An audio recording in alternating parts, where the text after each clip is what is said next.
we live? Nope.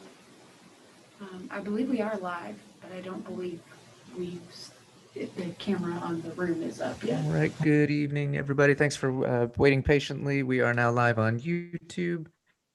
And Chairman, if you can hear me, you now have the floor. I'll call this meeting of the Pitt County Animal Services Advisory Board to order. Do I have a motion for the approval of the agenda? So moved. Do I have a second? Second. Before we do that, aren't we missing do we have to do an attendance? I was just about to say, I believe we need to take attendance. Kelly? Matt Goddard, Here. Brittany Dale, Here. Tom Colson, Here. Amy Neal, Here. Jack Brock, Here. Scott Velo, Lauren Mercer, Here. Carol Wilson, Charlotte Ann Alexander, Here. Thank you. To everybody, to the two members that are off the thing, sorry for us getting to you a little late. We were having chicken. We do have an emotion for the approval of the agenda. I'm just going to ask for that again. That was Charlotte Ann. Yeah, motion to approve. Do I have a second? Brittany? Kelly? Matt Goddard, Yes. Brittany Dale, Tom Colson, Yes. Amy Neal, Yes. Jack Brock, Yes. Charlotte Ann Alexander, Yes. Lauren Mercer. Yes. Turning towards the approval of the September 23rd, 2020 minutes from a regular board meeting. Do we have a motion to approve? So moved. Do we have a second? Second. Kelly? Matt Goddard, Yes. Brittany Dale, Yes. Tom Colson, Yes. Amy Neal, Yes. Jack Brock, Yes.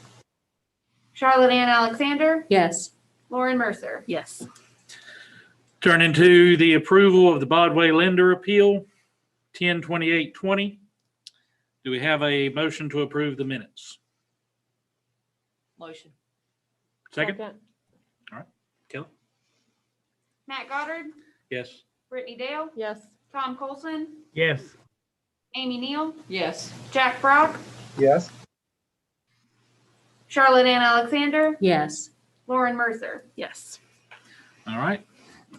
Moving right on to Michelle Whaley with the updates from PCAS. Good evening. So I decided that to break down October through December at this point was probably a little irrelevant. So I'm just going to kind of do the summary for year end. You've already received it by email, but just a brief summary. When I compared from 2019 to 2020, our intake was down, our euthanasia was down, which is all the goals that we continue to strive for. Our cat live release rate increased by 30%. Our overall live release rate increased 13.83%. For some of you old timers, when we did our strategic plan in 2012, the goal set for that was to decrease euthanasia, increase our live release rate by between like 3 and 5% each year. So we have done that steadily and even exceeded it. So I feel like we're doing well. Our dog live release rate increased by 3.64%. Our cat increased by and again, the overall increased by 4.5%. Pitt Friends is still a hero to us and helps with the hardest animals. For the year, they pulled 142 animals from our shelter. The Humane Society of Eastern Carolina pulled 12, and we sent 33 others to various other rescue organizations. The contract with the Spay Today vet has helped with that. She has a lot of different rescue connections in the Raleigh area, and some of our very hard to place dogs, she actually has assisted us in getting into the rescues instead of euthanasia being their only outcome. We did hit several months in 2020 at the overall live release rate of 80% or higher. So depending on which national standard you use, some of that is considered a no-kill designation. Very proud of that. Again, I think there's many factors playing into this, but I think we are on the right track. I think the changes that we've had to make with COVID have actually been beneficial to The animals coming into the shelter, I feel like we're working more efficiently. The animals are having better outcomes. And I quickly looked at just our January numbers yesterday, and we're on track to have a very, very good showing for January of 2021. We're coming out strong. I'm going to let Chris briefly come up and talk about his statistics, and then I'll come back to my other items. I'm sorry, did you have any questions about just general shelter stats? Okay. Good evening. So before I jump on the stats that I have, I want to just run two things by the board. First of all, Matt, at your request, those maps, working with the GIS department, Eli, and they should be done hopefully by the end of this week for mapping the dangerous dogs in the county that are declared, as well as tracking the animal bites. So hopefully that'll be done by the end of the week. When I get those, I can email them out to everybody. Also, since the last meeting that we had, the officers and myself got with Janice, and we had like a little etiquette training on, coming to these dangerous dog hearings, like what questions to ask, how to present yourself, knowing the facts, not having opinions. We tried to have a little training with that with the officers to get that more streamlined. So I'll jump to stats. The 2020 bites are not really across the board that much different from 2019. We're down 20 bites from 246 to 216. 236 to 216. So it's really not that big of a difference. We kind of swapped out with Greenville throughout the year, a little bit higher, a little bit lower, but like I said, they're down 20 from 2019. The biggest thing that I saw with the actual calls throughout the year when I was doing it, we are down 62 calls from 2019, which puts us at 1,637. We did have a big category change for the end of the year where CCO violations were up by 76. I think that's probably due to maybe more people being home with COVID and kids being home, letting dogs in and out. And so that's what I feel like that's attested to, that, that's why that's a little bit higher. Other than that, the categories pretty much stayed the same. We did lose some welfare, public assistance. We changed some line items on that throughout the year, and that's kind of where it made up the difference of being closer. But for the most part, they pretty much stayed, give or take, in line. Not a question, but just a comment. It's actually kind of surprising that the bites dropped, being that more people were home. So that's, I guess, kind of a good sign. Yeah, I mean, I think so. Like I said, they dropped throughout the year, but they pretty much stayed. They were lower beginning of the year, and they went up higher Towards the end.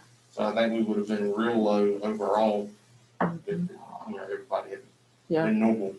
Yeah. People's dogs were getting treated decent. I do feel like dangerous dog investigation requests are increasing. So again, Matt has asked us to map those, and I'm actually curious to see what that map looks like myself. As soon as that data is compiled, we'll send it out, and I'll put it on the March board meeting, for more discussion, but I'll let you see it ahead of time. Because I don't know, I feel like they're just increasing. So it'll be interesting to have that actually mapped, to study it a little bit more and see, if there's anything our department can do differently responding to those. Did y'all want to hear my purpose for asking? Or do you want me Sure. to just wait until later? The reason I was asking is when I first joined the board, it was the north end of the county was just hot. And since then, and maybe it's because of my representation, I don't know, but since then, it has seemed to shift down toward the southern end of the county. And while it's more population there, probably but larger density, I'm also just wondering if it's just actually more bites happening down there, because we get the data that there's bites, but mainly I'm seeing the appeals and discussion from dangerous dogs and bites coming from the southern end of the county. So I was wondering if there's anything that we're doing down there that might be something a little different than the north end of the county. Is Johnny still up in north end of the county? Yes.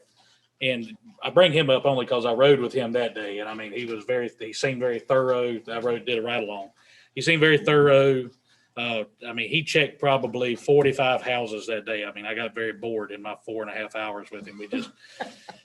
not bored as in, it was just so monotonous. He did the same thing at so many houses, checking up on animals and things. I was wondering if he's maybe doing a very good, solid job at checking it up. Maybe Adam, I've heard of Adam over in Pactolus and Grimesland hitting up different people.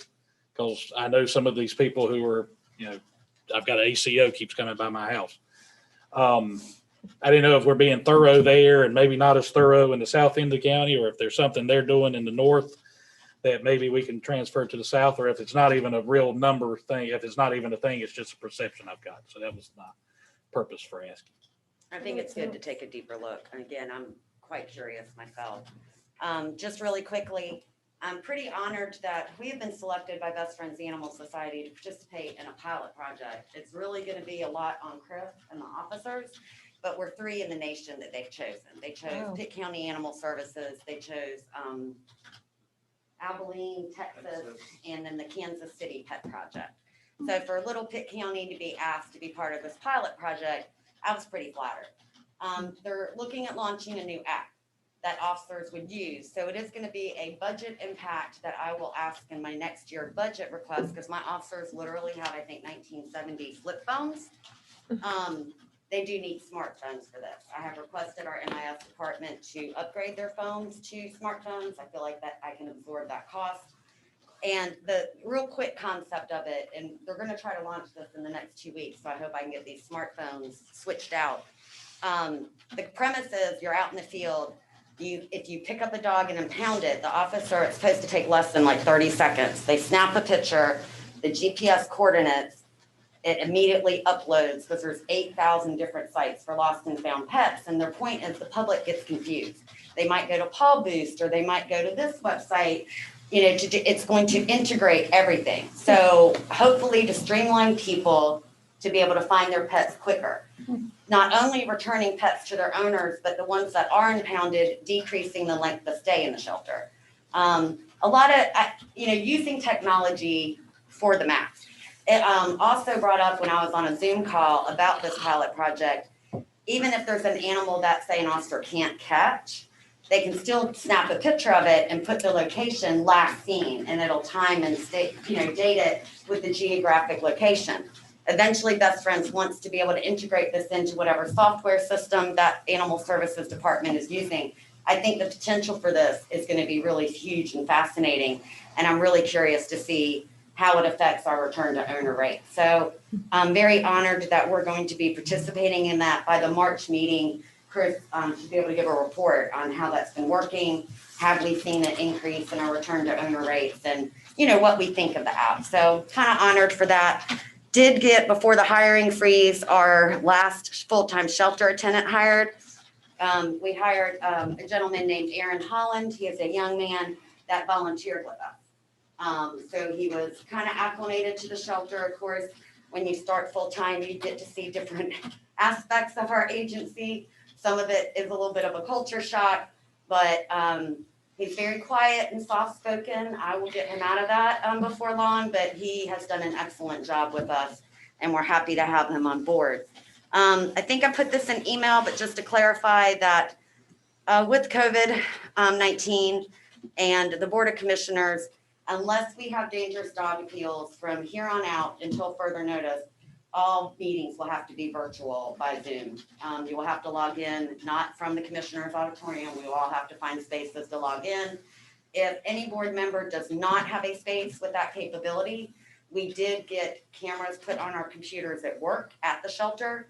So if somebody has an issue with that, let me know. You can come to the animal shelter and I can put you at a workstation with the camera and with the Zoom ability. With dangerous dog appeals, I feel like as long as we don't have any more than 5 board members to keep the social distancing, it makes sense to just run it all together. However, if our March meeting, there are no dangerous dog appeals to be heard, it will have to be by Zoom. So I wanted to make sure I clarified that. And then, with only a few hours to spare, the second appeal that was set tonight, we got notice, talked to Janice. Didn't really want to continue it, but again, in COVID times, you have to balance what you think is best. So actually looked, and we can get the Commissioner's Auditorium on February 24th, which would be that 4th Wednesday at 5:30. So if everyone could please check your calendars, and the first 5 that can confirm that they think that will be available. And I know with COVID and possible exposures, things can change. But if you could check your calendar for February 24th at 5:30, the first 5 that confirm they can meet in person, I will take a note of. And if it's all right with you, I'll go ahead and prepare those reschedule letters and get them delivered tomorrow. A little frustrated because the gentleman that requested it to be pushed back, because he said he was in quarantine, showed up when the first appeal is going on. Anywho, that's my plan for that second appeal. It is what it is. Other than that, have I forgotten anything update wise? That's all I had jotted down. There is some other business that I felt like that definitely has to get done tonight, so I will turn it back over to you, Mr. Chairman. Any questions for Michelle? Is the pilot project going to be like in the media? Are you putting that in there? I'm not sure if Best Friends is going to do a press release. Once we get the smartphones in hand and I know my officers can fully participate, I will talk with Best Friends and see if together and our PIO office can maybe put something out there. But I am excited about the potential of it. That sounds cool. Yeah. All right. Any more questions? Policies and Procedures Committee update. Jack? Hey, everybody. So our committee met. We spoke about some different issues, and I've got a list of about 11 different things that I think we should think about putting in the policies and procedures. Overall, I thought the policies and procedures look great. It's a great document. But we just had a couple of suggestions, and after I go through these, I've emailed these to Janice and Michelle, but after I go through these, I'll let any other member of the subcommittee kind of share their thoughts. But there were a couple of legal clauses in here that I've provided to Janice, the substantive things that I think we should think about implementing if it hasn't already been implemented. I think a specific COVID policy should be in writing, and if it hasn't been implemented already, you may want to have a temperature check policy. That's something that we're doing at my workplace already. So a mask policy and a temperature check is something to think about. I also wanted to ask about disaster policies. Like hurricanes, we've had some issues with hurricanes in the past. So that might be something to think about putting in the policy in the handbook. There were a couple of substantive questions I had. Wanted to know what the quarantine policies are if an animal's visibly sick. I think we've had a couple cases of distemper, not very many, but a couple in the past. And also wanted to ask whether the shelter has any backups for the computer system. Definitely important due to ransomware attacks. And then I think the last thing of substance that I wanted to suggest was for the doggy daycare, dog walking. If we're not doing this already, we might want to institute a waiver,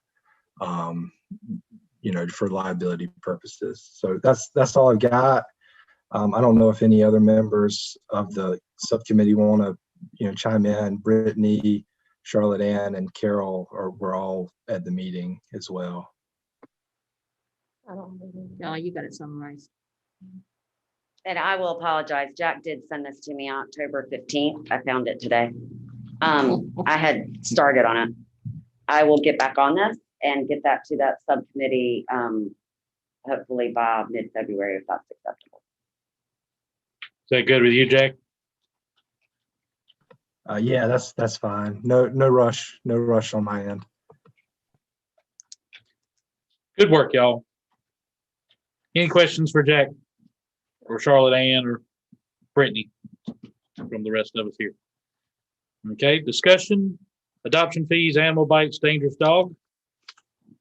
I've already told you my reason for asking about the animal bites thing. And if anybody's got any questions of why I did that, just let me know. they'll get me whatever, or they'll get us whatever when they have it. I know we've had it in the past where they sent us the map with the little triangles and stuff everywhere. I'm sure they'll do the same type thing. So it'll be interesting to look at. The adoption fees. The adoption fees question was brought up to me by actually a citizen, I guess. And it was based off of the fact that they've either moved here recently, or they have lived in Rowan County, or they've adopted an animal out of Rowan County. But the Rowan County topic came up, and it's that the Rowan County is not basically the same size, but very comparative to Greenville. They're right on down to the fact they don't have a major university. They have 4 or 5 colleges in that county. So, I mean, they have a student base. They have similar income base. They've got similar population size. And the animal fee, I think it's even on here, was $80. Yes, $80. And they just brought it, and they actually offer less stuff for $80. So, I mean, that fits in too. But it was brought up, why is ours so high? And I didn't have a great answer for it, and was just seeking out comparatively what we've got around us, around the state, and what from around the country in general, since you are at conventions and stuff all the time and are well not connected anymore. in the animal societies. Ronan. I think the main thing, and I tried to, Kelly did the spreadsheet because she's my guru for all things mapping and spreading sheets and organization. I think the big difference, and I tried to note it, some of the counties that are comparable that you see have lower fees have on-site vet clinics. So I am personally friends with many of the Rowan County Animal Services employees, become professional and personal friends with them. I've been to that shelter. They actually have a vet there every day that does surgeries right there every day. And so when you have a vet on site and can have your own clinic, you can reduce your cost. We're at the mercy of Spay Today to do our spay neuter surgeries. Yes, our prices have increased over the years, but honestly, if they close down, we can't even sustain. Spay Today is currently closed for 2 weeks due to 2 staff members with COVID. So right now, we're hurting. So I think our fees, $80 to $125, and our cat fee just being $5 higher than Rowan without having a vet and a clinic on staff. I feel like our fees are in line. Some of the counties that I don't think made it to no, Kelly did put all, because we did the comparable counties that our human resources always compares Pitt County to. And then Kelly also looked at our local rescue groups and neighboring counties such as Edgecombe, Greene, Beaufort, and Craven. So we kind of added them into the list that our human resources uses for comparable counties. Again, I think it's always a great time for us to review our fees, especially during budget time. Any proposed fee changes, if Animal Services Advisory Board has recommendations, I need those sooner than later because it is budget preparation time. Those have to go to the Board of County Commissioners to be approved. So if you feel any of our fees need to be changed or considered, now is the time to make those recommendations to the Board of Commissioners as I prepare my budget packet.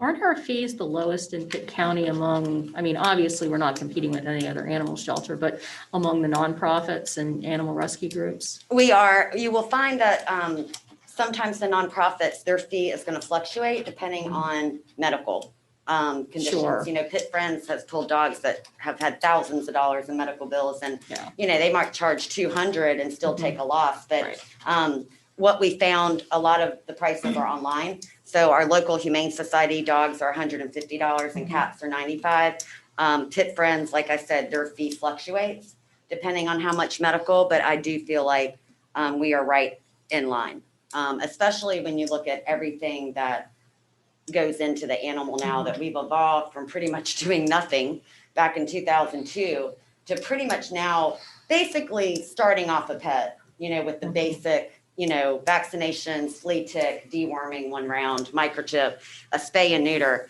heartworm test. I'm proud that I feel like we're able to give so much for the adoption fee. But again, I don't think it's a bad thing to always take a step back, evaluate, and make sure we're where we think we should be. I'm not in favor at this point. I don't know that I would personally agree with raising our fees with COVID right now. A lot of people are struggling and out of work and having impacts from that. I don't think this year, if we are ever to raise fees, I don't know that this year is the time to do that. But I feel satisfied that our fees are a good price for what they are getting. Do our fees capture the actual costs in the animal? I mean, briefly off the top of my head, I can tell you Bless you. barely break even. Mhm. And depending on the animal, if they come in with upper respiratory or UTI, we're losing money, honestly. We pay spay neuter $85 for every dog and $65 for every cat, the spay a day. So that's just the spay neuter. The microchip cost is $10. The rabies, $10. Then you have Bordetella, DHPP. They run between $4 and $5 a vaccine. Sometimes, I get specials, and Dr. Mercer could also probably tell you what her clinic, sees that the average cost, because I'm sure vets get different pricing, and a lot of these companies do offer shelter pricing and so forth. Dewormer, couple bucks. Flea tick, sometimes a rep might be able to sneak me some, samples, or, some for free, or I buy 6, I get 6 free, or things like that. So I feel, and we're not there to exist to make any profit. We are a Right, municipal sure. agency, but I feel like we're breaking even. Okay. Like just at the breaking even point. Again, if they come in with any illness, injury, sickness, then we're definitely losing money. If anybody did want to pursue lowering the fees, when would that be? It wouldn't be a tonight thing, right? Would it be a March meeting thing? Would that be too late? Actually, our budgets are due March 1st, I believe. Okay. I would need action or a recommendation fairly quickly. My budget recommendation has to be turned in by March 1st. We roll in, the county manager then starts looking at his, all the departments. We have budget conferences with the county manager, and then it goes to the Board of Commissioners. So I would say, even if you decide to do a called meeting, in February for this purpose, because there's a fee structure you would like to make a change to and recommend, I would beg you to do it by March 1st. And I'm more doing due diligence here than pushing for a fee change at the moment, but just to put that out there. Any questions? I was just gonna say, it's not a question, but didn't we, I don't think it was last year, obviously, but the year before, I want to say, Commissioner Colson asked about, we had a fee thing. Do you remember that? And I think Michelle did a breakdown of that. Our fees did raise July 2019. Did they? I was gonna say, I vaguely remember having a meeting about it, and it was very broken down. I feel like they went Okay. up, and it went up just above what was the cost of. Maybe that's the what I'm animal. thinking of, but I just remember. And part of Seeing that a was breakdown. our spay neuter price went up Yeah. with the spay today clinic. So it was to try to capture that increase. Gotcha. What would be the cost of an on-site vet clinic? In my field of dreams, that's where I want us to go. I honestly have no idea. I've in the past talked with Burlington and the Charlotte, Mecklenburg, and gotten a copy of their budget. I know Cumberland County has added on-site capability. I honestly couldn't give you a number tonight. I could do some more recent polls because I probably did that a couple years ago. I have this field of dreams in my head of what I'd like to see happen.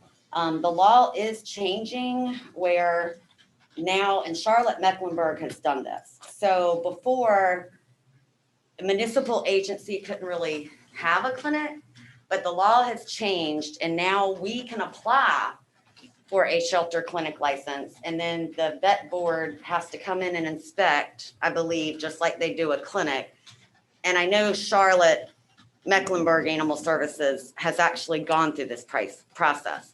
So the statute changed. The problem is the vet board, and what's the proper term of that board?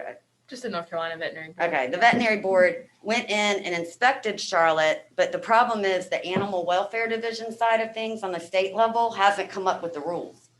So they got inspected and approved, but now they're in the limbo waiting for what the rules are gonna be for them to run the shelter, to actually have Charlotte Mech Animal Services own this clinic. So I think although it's exciting the law's changed and maybe opening some different avenues, all the pieces of the puzzle aren't quite there yet to get it up and going. So that's something definitely to watch and monitor, because I did reach out, with Spay Today, our current vet contract will end there June 30th.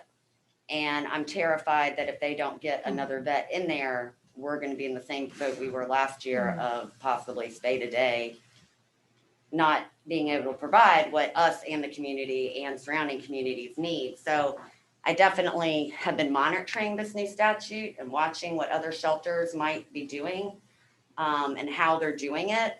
Because in a perfect world and no COVID and somebody winning the lottery and giving us millions of dollars, that we could have our own vet clinic or to purchase and Spay Today to become a county facility, dream big, you never know.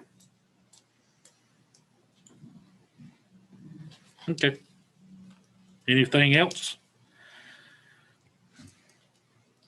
Reappointment of Carol Wilson.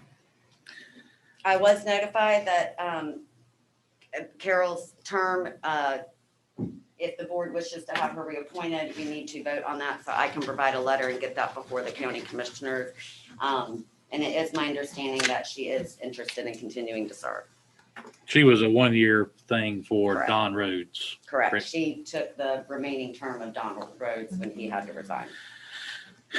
Do we have a motion on reappointing Carol Wilson to the board, suggesting her reappointment to the Board of Commissioners? Motion. I'll second that motion. Kelly? Matt Goddard, Yeah, she's good people. Brittany Dale, Yes. Tom Colson, Been here for Amy Neal, Yes. Jack Brock, Yes. Charlotte Ann Alexander, Yes. Lauren Mercer. Yes. Passes. Election of chairman and vice chairman. Janice?